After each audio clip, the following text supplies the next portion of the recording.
Good job for making it to the final puzzle / the counting div puzzle. A lot of people get confused on how to actually do the final div puzzle, but I promise you, once you actually break it down, it's actually really simple. A lot of people overcomplicate it for themselves, thinking it's way more complicated than it actually is, or they just have a really tough time explaining to other people without proper visuals or concepts. I hope this video helps you and your team better tackle this puzzle. You're going to want to make sure that all 6 plates have a fully crystallized diamond on top. If a platform has a destroyed diamond on it, then it means that you missed a puzzle and you want to go back and check on all 6 div puzzles, which I have a video in the description for with all the timestamps that help you and your team quickly figure out which puzzles you might have forgotten. It's also really important that you're on step 4 of the Divine Fragmentation quest in order to receive your div. If you are noticing that a tether line isn't passing through all 6 players correctly, then you may have a hunter on the Gunpowder Gamble aspect on the Solar subclass. This will create a nade on the side of the character model and will block the tether line's line of sight. To fix this, you're going to want to have that player change off of that aspect and then quickly kill himself in order to remove the nade. To turn on the final div puzzle, you're going to want to line up in a nice straight line in front of the tether box. It should be noted though that the order here matters immensely, as 3 and 4 are the hardest, 2 and 5 are intermediate, and 1 and 6 have the easiest, which I will later explain why that is in this video. Then all 6 players need to touch a separate plate, and then the puzzle will start.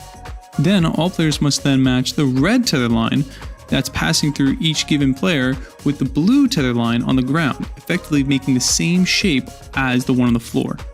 It's important to note each pattern is timed, and therefore you don't have time to simply mess around until you match the red tether line passing through you and your team with the tether line on the floor. Hence why the D2 community created the counting strat. The counting strategy is to simply assign each person a number and count out how many plates the tether line on the floor passes through and then go to that given position. Here are some examples. When the puzzle starts, the puzzle will have 2 diamonds appear. 1 diamond in the front that we'll call the start diamond, and then 1 diamond in the back that we'll call the end diamond. Looking from the start diamond, we simply count the plates that the blue tether line on the floor passes through, like so. The player assigned 1 would go to platform 1, and the person assigned 2 would go to platform 2, and so on and so forth. Rather than having some players counting all the way to 4, 5, and 6, which will require more time for those players to count, and thus risking them not making the right plate in time. One good trick that a lot of people do is to simply break the puzzle into 2 halves. One half from the start diamond, where you count 1 to 3, and the other half from the end diamond, where you count down from 6 to 4. Here are some in-game examples. Here's an example of me as number 3. From the start diamond, you're going to count 1, 2, 3.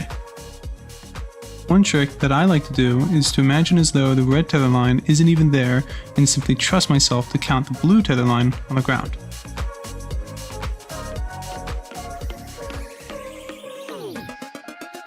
Here's an example of me being number 4, and again we're going to pretend as though the red tether line isn't there, counting backwards from the end diamond, 6, 5, 4. And again, 6, 5, 4. Hopefully this video helped you and your team better tackle this puzzle. Thank you so much for watching, and a quick shout out to all my friends who helped me make this video. I couldn't do it without you. Except Czar.